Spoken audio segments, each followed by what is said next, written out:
മലയാള novel സാഹിത്യം. എല്ലാ സാഹിത്യപ്രേമികളെയും ഒരുപോലെ ആകർഷിക്കുന്ന സാഹിത്യ രൂപമാണ് നോവൽ. ശക്തമായൊരു നോവൽ സാഹിത്യ പ്രസ്ഥാനം മലയാളത്തിലുണ്ട്. അത് പാശ്ചാത്യ സാഹിത്യവുമായുള്ള സമ്പർക്ക ഫലമായി മലയാളത്തിലേക്ക് കടന്നു വന്ന ഒരു സാഹിത്യ രൂപമാണ്. അവ മനുഷ്യജീവിതത്തിന്റെ അനന്ത വൈചിത്ര്യങ്ങൾ അവതരിപ്പിക്കുന്നതിൽ വിജയിച്ചിട്ടുണ്ട്. മലയാളികളുടെ ജീവിതത്തെ നോവലിനോളം മറ്റൊരു സാഹിത്യ രൂപവും സ്വാധീനിച്ചിട്ടുണ്ട് എന്ന് പറയാനാവില്ല. 132ഓളം വർഷത്തെ പഴക്കമുണ്ട് നോവൽ സാഹിത്യത്തിന് മലയാളത്തിൽ. ഏറ്റവും പുതിയ കാലത്തിന്റെ പ്രശ്ന സങ്കീർണതകളെ ആവിഷ്കരിക്കാൻ തക്ക കരുത്തും സൗന്ദര്യവും മലയാള നോവൽ സാഹിത്യത്തിനുണ്ട്. കേരളത്തിൽ ജനകീയ വായനയുടെ അടിത്തറ ഒരുക്കിയത് നോവലുകളാണ്. നോവലുകളിലൂടെ സാമൂഹ്യ പരിഷ്കരണങ്ങൾ സാധ്യമായി. 19ാം നൂറ്റാണ്ടിന്റെ ആവിർഭാവത്തോടെയാണ് നോവൽ എന്ന സാഹിത്യ രൂപം മലയാളത്തിൽ തുടക്കം കുറിക്കുന്നത്. 19ാം നൂറ്റാണ്ടിന്റെ അവസാനത്തിലുണ്ടായ ഗദ്യഭാഷാ ശൈലിയുടെയും പത്രമാസികകളുടെ ആവിർഭാവത്തിന്റെ ഫലമായാണ് നോവൽ എന്ന സാഹിത്യ വിഭാഗം നിലവിൽ വന്നത്.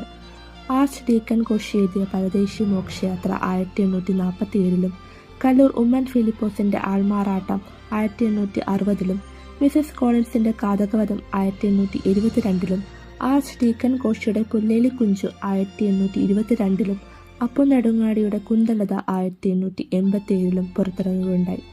മലയാളത്തിലെ ലക്ഷണയുക്തമായ ആദ്യത്തെ നോവലാണ് ഒ ചന്തുമേനോന്റെ ഇന്ദുലേഖ. ഇന്ദുലേഖ, ശാരദ എന്നീ നോവലുകളിലൂടെ മാറിക്കൊണ്ടിരിക്കുന്ന സമൂഹത്തിന്റെ ചിത്രം ചന്തുമേനോൻ ആവിഷ്കരിച്ചു. മാർത്താണ്ഡവർമ്മ, ധർമ്മരാജ, രാമരാജ ബഹദൂർ എന്നീ ചരിത്ര ആഖ്യായികകളാണ് CV രാമൻപിള്ളയെ അനശ്വരനാക്കിയത്. ആദ്യ തലമുറയ്ക്ക് ശേഷം നോവലിന്റെ രംഗത്ത് ഒരു കുതിച്ചുചാട്ടം ഉണ്ടാകുന്നത് നവോത്ഥാന കാല നോവലിസ്റ്റുകളുടെ കടന്നുവരവോടെയാണ്. വൈക്കം മുഹമ്മദ് ബഷീർ, തകഴി, SK പൊറ്റക്കാട്, ലളിതാംബിക അന്തർജനം, കേശവദേവ്, ഉറൂബ് തുടങ്ങിയ അതികായകന്മാരുടെ കാലമാണ് നോവലിന്റെ നവോത്ഥാന കാലം. യാഥാർത്ഥ്യബോധമാണ് ഇവരുടെ ജീവിത വീക്ഷണങ്ങളിൽ നിറഞ്ഞു നിൽക്കുന്നത്. ഇക്കാലത്തെ ജീവിതത്തെ പ്രതിഫലിപ്പിക്കുന്ന കണ്ണാടി എന്ന നിലയിൽ നോവലുകൾ പ്രത്യക്ഷപ്പെട്ടു. പാത്തുമ്മയുടെ ആട്, ബാല്യകാല സഖി, എൻ്റെ ഉപ്പാക്കൊരു ആനയുണ്ടായിരുന്നു തുടങ്ങിയ കൃതികളാണ് ബഷീറിനെ പ്രശസ്തനാക്കിയത്. ചെമ്മീൻ, രണ്ടിടങ്ങരി, ഏണിപ്പടികൾ, തോട്ടിയുടെ മകൻ, കയർ എന്നീ നോവലുകളിലൂടെ തകഴി ജീവിതത്തിന്റെ ഭിന്ന ചിത്രങ്ങൾ വരച്ചിട്ടു. ഒരു ദേശത്തിന്റെ കഥ, ഒരു തെരുവിന്റെ കഥ, വിഷകന്യക എന്നിവ പൊറ്റക്കാടിന്റെ നോവലുകളാണ്. അയൽക്കാർ, ഭ്രാന്താലയം, ഓടയിൽ നിന്ന് എന്നീ നോവലുകളിലൂടെ കേശവദേവ് ജീവിതത്തെ പച്ചയായി അവതരിപ്പിച്ചു. അഗ്നിസാക്ഷി എന്ന നോവലിലൂടെ ലളിതാംബിക അന്തർജനങ്ങളുടെ ജീവിതകഥകൾ അവതരിപ്പിച്ചു.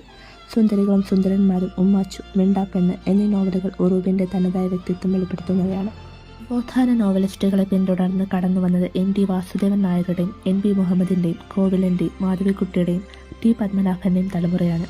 സമൂഹത്തിൽ നിന്ന് മനുഷ്യ മനസ്സിലേക്ക് നോവൽ തിരിയുകയാണ് ഈ ഘട്ടത്തിൽ. നാലുകെട്ട്, മഞ്ഞ്, അസുരവിത്ത്, കാലം, രണ്ടാമൂഴം എന്നീ നോവലുകളിലൂടെ ദേശത്തിന്റെയും കാലത്തിന്റെയും വ്യക്തിയുടെയും ആദരചിത്രങ്ങൾ MT വരച്ചിട്ടു. ദൈവത്തിന്റെ കണ്ണ്, മരം, ഹിരണ്യകശിപു എന്നിവ NB മുഹമ്മദ് തന്റെ ജീവിത ദർശനത്തിൽ അവതരിപ്പിച്ച നോവലുകളാണ്. കോവിലന്റെ തോട്ടങ്ങൾ, ഹിമാലയം, താഴ്വരകൾ, തട്ടകം എന്നീ നോവലുകൾ എടുത്തു പറയേണ്ടവയാണ്. അടുത്തതായി കടന്നു വരുന്നത് ആധുനിക നോവലിസ്റ്റുകളാണ്. OV Vijayan, Anand, Kakkanadan, M Mukundan, Sethu, VK എന്നീ നോവലിസ്റ്റുകൾ ആധുനിക കാലഘട്ടത്തെ പ്രതിനിധീകരിക്കുന്നവരാണ്.